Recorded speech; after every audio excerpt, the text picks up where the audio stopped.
అందరికి నమస్కారం. ఎన్నికలు దగ్గర పడుతుండే కొద్దీ వైసీపీ నాయకుల్లో ఫ్రస్ట్రేషన్ తారాస్థాయికి చేరుకుని ఇష్టం వచ్చినట్టు మాట్లాడుతూ ఉన్నారు.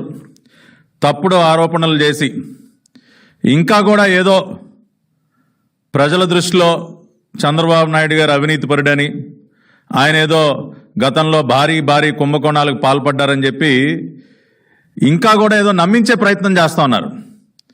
గత 5 సంవత్సరాల కాలంలో 6 లక్షల కోట్ల రూపాయల అవినీతి అని పుస్తకాలు వేసినటువంటి ప్రబుద్ధులు 6 పైసల అవినీతి కూడా చంద్రబాబు నాయుడు గారి పైన రుజువు చేయలేకపోయారు.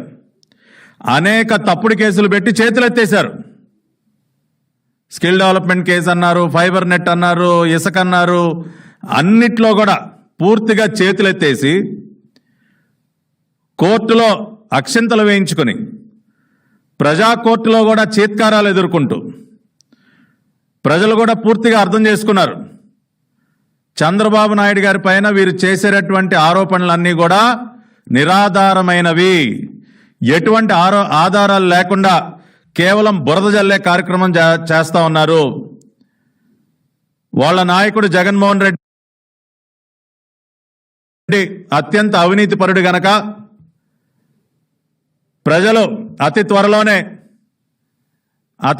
అతన్ని గద్దె నుంచి దింపబోతున్నారు గనక ఏదో ఒక రకంగా ఎన్నికల ముందు మళ్ళీ ఒక ప్రయత్నం, ఏది చంద్రబాబు నాయుడు గారి పైన బురద జల్లే ప్రయత్నం.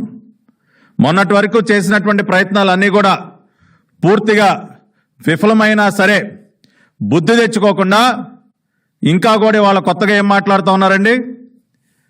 చంద్రబాబు నాయుడు గారు 2004కు ముందు ముఖ్యమంత్రిగా ఉన్న సమయంలో